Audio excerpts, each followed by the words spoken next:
Hai sahabat Rumah Sakit Jakarta, balik lagi bersama kita di Bugar. Bahas tuntas kesehatan bersama pakar.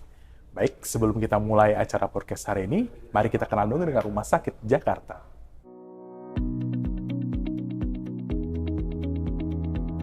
Rumah Sakit Jakarta. Rumah sakit yang terletak di Jalan Garnisun Nomor 1 Jalan Jenderal Sudirman, Jakarta Selatan. Dengan lokasi yang strategis di pusat bisnis modern Jakarta, Rumah Sakit Jakarta memberikan kemudahan bagi pasien untuk mengakses dari berbagai area. Berlatar belakang sejarah para pendirinya yang kuat akan nilai-nilai pengabdian dan perjuangan, Rumah Sakit Jakarta merupakan sebuah rumah sakit yang telah memiliki pengalaman selama lebih dari 60 tahun di dalam dunia pelayanan kesehatan. Rumah Sakit Jakarta telah terakreditasi paripurna atau bintang 5 oleh Komisi Akreditasi Rumah Sakit.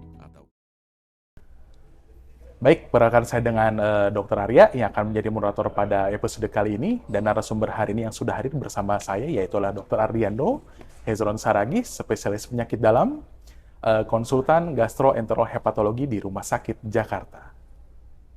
Halo dokter, apa kabar dok? Ya, Sehat dok? sehat. Sama sehat dok ya? Arya. Baik, kali ini tema sangat menarik sekali, sahabat Bugar. Temanya adalah kenali gejala dan penyebab radang usus. Wah, kita udah nggak sabar dok, pengen langsung bertanya aja dokter ya. Ya. Baik, first question nih dok. Kira-kira radang usus itu apa sih dokter? Dan kira-kira ke depan bahaya nggak sih dok dengan radang usus ini? Pasti sahabat Bugar di rumah udah penasaran dengan hal ini dokter. Baik Ya. dok. Ya, terima kasih Dr. Arya. Ya, radang usus, mungkin kita harus perjelas bahwa radang usus yang dimaksud ini adalah usus bagian usus besar. Karena kalau kita tahu sendiri, usus itu ada usus 12 jari, yaitu setelah dari kerongkongan, lambung, usus 12 jari. Baik. Lalu ada juga usus halus, yang panjang sekali di perut kita, ya. Dan terakhir adalah usus besar. Baik. Ya, jadi mungkin teman-teman awam juga harus tahu bahwa yang maksud di sini adalah radang usus besar atau kolitis. Baik. Ya, gitu Ya, dokter dok. Arya. Nah, kalau masalah bahaya, ya memang kalau dibiarkan radang usus besar ini atau kolitis ini berlanjut-lanjut, bisa menyebabkan ya gangguan-gangguan seperti nanti akan kita jelaskan. Baik. Dan yang paling menakutkan adalah kanker usus besar, dokter Arya. Baik dok. Ya, Sampai mungkin bisa ini seperti itu, dok, ini mungkin orang teman-teman awam belum tahu bahwa radang kanker usus besar itu bisa diakibatkan oleh radang usus besar yang tidak dikelola atau tidak diselesaikan secara Baik. baik. Baik dok. Ya, Nah, kira-kira dok, penyebabnya apa sih dok dari radang usus tersebut? ya.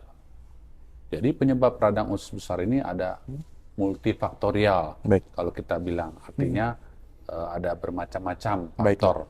Nah, salah satunya adalah faktor kerentanan genetik. Artinya ada orang-orang dengan kelainan kelainan genetik itu kan kita berarti bicara tentang kromosom ya. Baik dok. Ya, seperti contohnya sindroma Turner gitu ya. Baik, Itu bisa menyebabkan gangguan daripada mukosa usus atau dinding usus besar itu sendiri. Baik. Ya. Yang kedua adalah faktor lingkungan. Lingkungan ya dok ya. Lingkungan artinya yang berada di luar tubuh kita.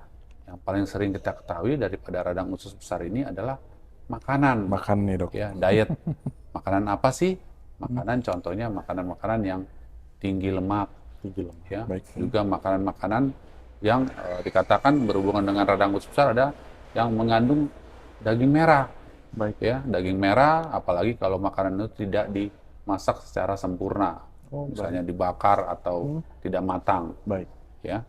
Nah, yang ketiga adalah makanan-makanan juga yang bisa meningkatkan terjadinya kolitis radang usus ini, seperti makanan yang tinggi gula, karbohidrat. Ya.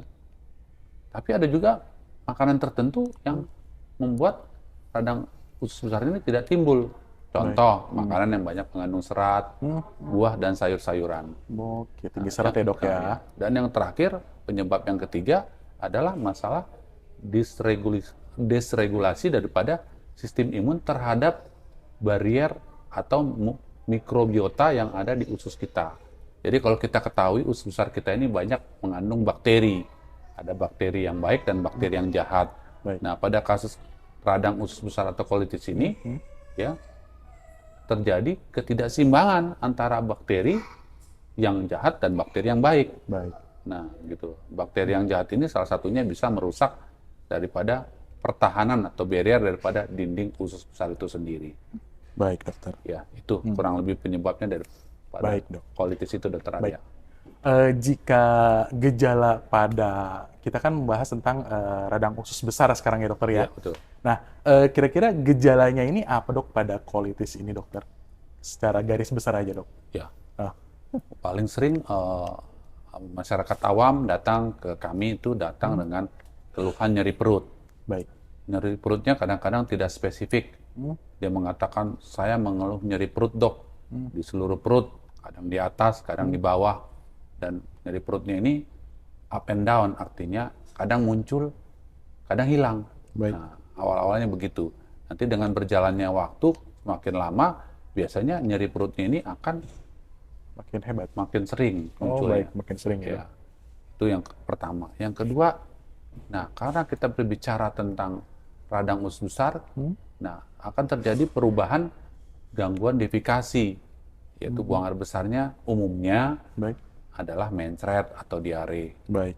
Dan frekuensinya ini makin lama makin sering, ya nggak? Baik. Dia akan awal-awal mungkin sehari berapa kali, lama-lama bisa 10 kali, atau kadang-kadang bisa berkali-kali. Baik, Dan dok. biasanya kalau pasien seperti radang usus besar ini, kadang-kadang maaf ya, ke toilet, dia mau buang air besar, kadang-kadang selain mencret, kadang-kadang bisa susah. Dan disertai pada saat BAB, nyeri perut, mules gitu. Baik. Ya. Dan kalau sudah parah, akan timbul apa yang disebut sebagai dengan perdarahan saluran cerna. Perdarahan saluran, dok, ya. Jadi maaf nih, pas kita buang air besar, kok keluarnya darah. Baik. Nah, gitu loh. Tapi ada juga gejala-gejala yang tidak khas. Seperti kadang-kadang badan terasa demam, Baik. ya nggak? Nafsu lemas, lesu, nafsu makan berkurang, dan terakhir berat badannya akan turun secara drastis. Baik. Ya, Baik, dok. itu kurang lebih gejala-gejala yang sering timbul pada radang usus besar. Baik, terima kasih dokter penjelasannya. Dan untuk yang dari gejala-gejala tadi dokter, kira-kira penanganan yang tepat pada radang usus besar ini atau colitis ini apa ya dok ya? Ya, kalau kita berbicara penanganan, kita harus menegakkan diagnosisnya dulu Baik. ya. Maksudnya penyakit ini harus kita tegakkan dulu, macam-macam modalitasnya, mulai dari yang tidak invasif. Artinya tidak invasif itu tidak melakukan suatu intervensi ke dalam tubuh kita. Baik. Ya mungkin pemeriksaan darah. Ya, terus habis itu yang paling sederhana juga dengan pemeriksaan tinja atau feses. Baik. Ya, pemeriksaan darah mungkin yang harus diperiksa yang berhubungan dengan inflamasi atau radang, Baik. yaitu ya kadar C-reaktif protein, Baik. laju endap darah, mungkin kita juga harus periksa leukositnya. Baik, Ya, darah karena rutin ya tadi- dok? Nah, karena tadi ada perdarahan, kita harus periksa juga, jangan-jangan HB-nya juga menurun atau ya, anemia, betul. ya. Nah, yang harus diperjelas ini adalah kalau kita berbicara radang, kita harus singkirkan juga faktor infeksi. Baik. Nah, dari feses kita bisa periksa mungkin ada darah atau tidak, ada bakteri banyak atau tidak, Baik. ya kan, ada parasit atau tidak, ya karena parasit seperti parasit tertentu ya, ya itu bisa ya, menyebabkan radang usus besar ini paling sering gitu loh, parasit-parasit tertentu. Dan dari pemeriksaan feses ini juga ada pemeriksaan feses sederhana, ada juga pemeriksaan feses yang agak lebih spesifik seperti fecal calprotectin, ada juga pemeriksaan kultur feses atau pemeriksaan PCR. Sekarang udah ada pemeriksaan PCR feses. Baik. Nah, jangan lupa karena kita adalah negara Indonesia yang endemis daripada infeksi TB, harus kita periksa juga yang mengarah TB usus ya arah dok? TB, yaitu misalnya pemeriksaan IGRA ya, IGRA, dok. paling sering kita periksa itu Iya. untuk periksa apakah pasien ini pernah terpapar TB. Iya, dok. Ya. Selain itu kita juga harus periksa juga mungkin ronsen juga bisa dijadikan ini ya acuan ya. Coba dok ya. Apakah ada infeksi juga di paru-paru? Ya, mungkin infeksi yang dicari salah satunya adalah TBC. Ya. Nah, setelah pemeriksaan itu kita lakukan dan belum pasti ya, karena Ini kan baru pemeriksaan non-invasif. Mungkin kita harus lebih agresif lagi, ya. Untuk pemeriksaan standar utama untuk radang usus besar adalah pemeriksaan yang disebut sebagai endoskopi saluran cerna bawah atau kolonoskopi. Kolonoskopi ya, Dok. Ya. Pemeriksaan ini saya rasa sudah dari kota besar sampai dengan tingkat 2 sudah ada kok peralatannya dan tenaga medisnya. Baik. Ya. Karena gejala umumnya sama, ya. Tapi dengan kita melakukan pemeriksaan saluran cerna bawah yaitu kolon itu dengan lebih seksama, kita akan bisa membedakan. Karena seperti tadi kita jelaskan, radang usus besar ini atau kolitis ini paling sering ya di Indonesia itu ada 2 macam. Ya, kita sebut sebagai inflammatory bowel disease. Ada 2 macam, yaitu 1 kolitis ulcerasi, yang 2 adalah Crohn disease. Ya. Dan spesifiknya adalah kalau kolitis ulcerasi ini keluhannya paling sering adalah nyeri perut dan BAB berdarah. Kalau Crohn disease biasanya tuh keluhannya adalah diare yang berkepanjangan. Dan dari kolonoskopi pun akan kelihatan. Biasanya kalau yang kolitis ulceratif itu biasanya dia mengenai usus yang kita sebut namanya usus rektum, kolon rektum. Sedangkan kalau yang Crohn disease biasanya paling sering lokasinya di daerah ilium, yaitu ilium terminal itu adalah bagian usus halus yang berbatasan dengan usus besar. Ya, makanya kalau untuk standar endoskopi saluran cerna bawah atau kolonoskopi, kita wajib masuk ke dalam usus halus yaitu ilium terminal. Jangan cukup hanya sampai di Kolon aja, Dok. Kolon aja, yaitu kolon cecum yang sebelah kanan. Itu udah standar standar internasional ya. Standar baku gitu loh. Dan mengenai tindakan kolonoskopi ini ya teman-teman awam jangan takut. Ya, Dok. Dan umumnya ya para dokter ya, konsultan gastro kan semuanya sudah sudah terampil ya. Dok. Ya, untuk melakukan tindakan ini. Jadi jangan berpikir tindakannya menakutkan, menyakitkan ya. Ya, jadi teman-teman awam juga harus yakin bahwa kita bisa melakukan tindakannya secara lega artis dan nyaman untuk pasien. Kira-kira kalau tindakan kolonoskopi ini dengan keadaan sadar atau dibius ya, Dok? Biasanya, Dok ya? Umumnya sih ya harusnya dengan tindakan pembiusan. Pembiusan ya, Dok. Tapi obat pembiusan ini yang dilakukan oleh sejawat anestesi ini biasanya tuh khusus ya. Jadi tidak terlalu lama karena tindakannya juga kalau menurut saya tidak terlalu lama ya. Jadi mereka juga dalam memberikan obat juga tidak banyak-banyak gitu loh. Jadi pemeriksa juga lebih nyaman ya, Dok ya. Dan di beberapa rumah sakit ya kan, ya beberapa rumah sakit khususnya di Rumah Sakit Jakarta sudah ada pelayanan ini tiap hari. Syukur ya, Dok ya. Hari kerja tiap hari ada ya. Baik, Dok. Nah kadang juga hari libur juga ada ya kan, hari Minggu ya tergantung karena kan pasien juga sibuk bekerja Senin sampai Jumat, mereka punya waktu hanya di weekend atau hari libur. Dokter. Dan kita di sini tim, artinya kita bekerja sama dengan dokter anestesi ya, sudah sering berkolaborasi sehingga ya kita pasti tindakannya nyaman. Setelah kita sudah diagnosis sudah tegak, ya mungkin kita harus berpikir mengenai terapi ya, obat-obatan. Nah, obat-obatan ini juga macam-macam, ada yang standar mulai dari golongan 5-ASA ya, seperti golongan mesalazin atau sulfasalazin ya. Nah, itu di masyarakat sudah banyak dan mudah didapatkan ya. Terus yang kedua, obat-obat golongan kortikosteroid juga bisa ya, di golongan metilprednisolon atau prednison. Nah, yang ketiga golongan imunosupresan. Ya, obat untuk menekan sistem imun. Karena kan ini kita ngomong inflamasi, biasanya kan ada gangguan sistem imun juga seperti yang tadi saya katakan. Dok. Dan terakhir, obat-obatan yang udah generasi terbaru adalah obat agen biologis, yaitu anti-TNF. TNF itu semacam sitokin ya, yaitu obat yang berhubungan dengan proses inflamasi atau anti-integrin. Ya memang hanya obat ini bisa disuntikan, jadi obatnya hanya obat suntik kalau agen biologis. Ya, dan ini biasa diperuntukkan untuk kasus-kasus yang berat. Ya, jadi Dokter Arya kalau ada pasien datang dengan kasusnya sudah berat, ya kita biasa sudah menyuntikkan obat-obat ini, agen biologi ini. Hanya satu, ya mungkin kekurangan kelebihan, harganya mahal dan yang menyuntikkan ini harus seorang konsultan ya. Tidak boleh sembarangan, tidak boleh dokter biasa atau dokter penyakit dalam biasa menyuntikkan obat-obat ini. Baik, Dok. Karena apa sih yang ditakutkan bahayanya? Karena namanya obat ini antiinflamasi bisa menyebabkan suatu infeksi baru. Oh, Contohnya gitu ya, Dok, ya? TBC. Ya, jadi apa hepatitis atau bisa menyebabkan malignansi. Bingung kan? Obat-obatan bisa menyebabkan malignansi, Baik, Dok. keganasan. Baik. Jadi harus hati-hati dalam memberikan obat ini. Baik, Dok. Tapi hasilnya sangat bagus, Dokter Arya. Oh, ya, Dok. Cepat dan hasilnya akan kelihatan lebih bagus dan biasanya pasien akan merasa lebih nyaman. Lebih nyaman ya, Dok. Ya, Keluar karena lebih target kurang ya, Dok. pengobatan kita adalah ya tadi tuh.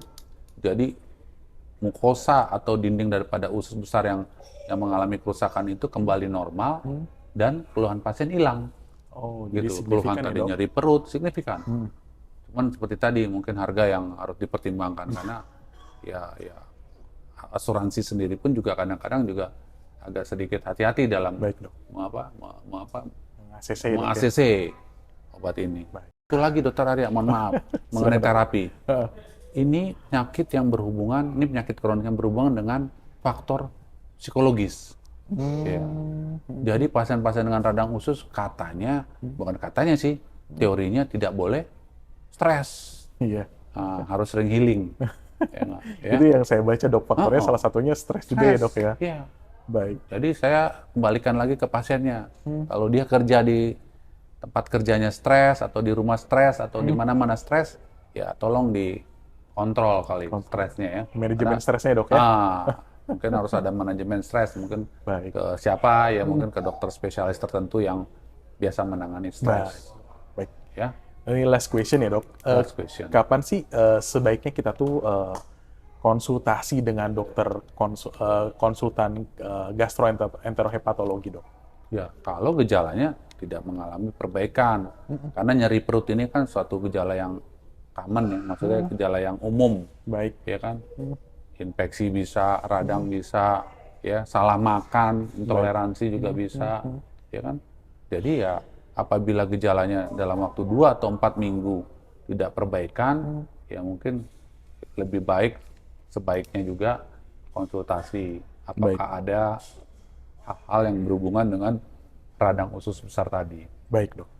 Ya, kan tadi kita sudah katakan di awal, kalau radang usus besar ini tidak dikelola secara baik, suatu saat bisa terjadi Malignansi ya, Dok? kanker usus Dok. besar.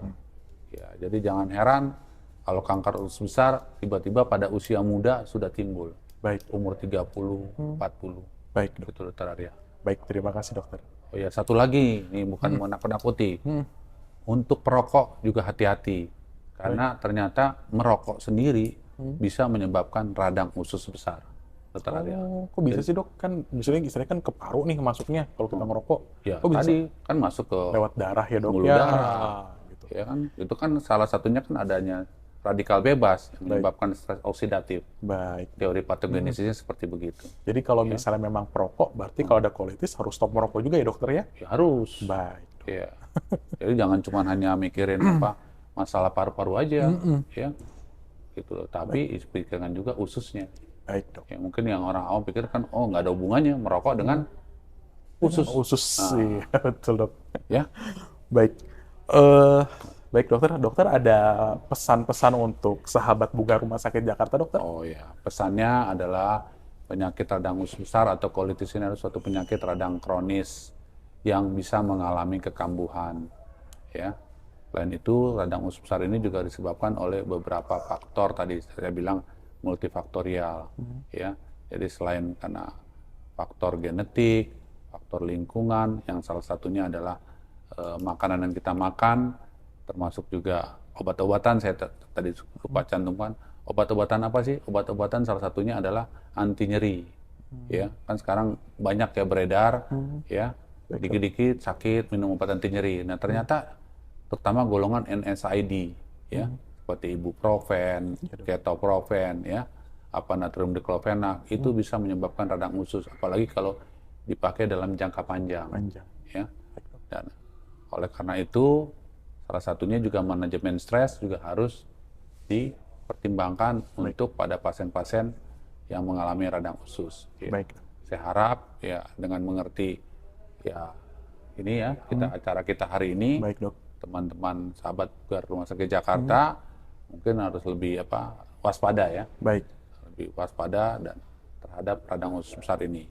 Baik. Terima kasih, Dok. Ya. Pesannya. Baik, jadi saya ambil kesimpulan dari awal ya, Dok, bahwa radang usus ini usus besar terutamanya ini adalah kolitis ya, Dokter ya.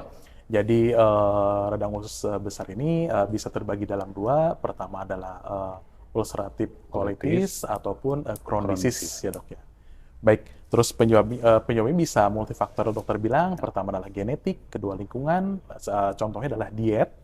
Ya, bisa dari tadi ada diet tinggi lemak, terus daging merah yang tidak matang, ataupun tinggi akan gula, Dokter ya. Terus yang ketiga adalah dysregulasi sistem imun barrier daripada usus ya, Dok ya. Baik. Terus untuk gejala paling sering memang adalah nyeri perut ya, Dokter ya, yang kronis, tidak menentu, terus bisa hilang timbul dan makin lama nyerinya makin sering. Terus bisa juga gangguan sistem defekasi seperti bisa diare atau mencret atau bahkan bisa konstipasi ya, Dok, makin lama ya, Dok ya. Terus bisa perdarahan saluran cerna ya, Dok ya. Baik. Terus yang ke ini adalah pemeriksaan yang bisa dilakukan untuk screening adalah dari pemeriksaan darah, pemeriksaan feses ya, Dok. Bahkan bisa untuk cek TBC ya, Dok ya, Dokter bilang tadi. Terus sama cek ronsen gitu ya, Dok ya. Dan pemeriksaan yang paling standar yang sudah ada di Rumah Sakit Jakarta yaitu adalah pemeriksaan kolonoskopi ya, Dok. Yang bisa kita lakukan di Rumah Sakit Jakarta. Tadi Dokter juga Alendo sudah bilang bisa kapan saja gitu. Cuma jadwal dokter itu hari Senin. Oh, Senin sampai hari Sabtu. Sabtu. Untuk Baik, khusus Dok. untuk tindakan. Tindakan ya, Dok. Tapi kalau konsultasi Senin, Rabu, dan Jumat ya, Dok ya. Pukul 6 jam 4 sore sampai 18 ya, Dok ya. Baik, itu aja. Baik, terima kasih Dokter sudah berbagi ilmu dengan kami di sini semua, dengan sahabat bugar semua. Semoga ilmu yang Dokter bagikan bisa bermanfaat buat hadirin dan juga bisa berkah buat Dokter ya, Dok. Ya. Baik, sahabat bugar, semangat dan salam sehat, sahabat bugar, Rumah Sakit Jakarta. Dadah, dadah, Dok. Dadah.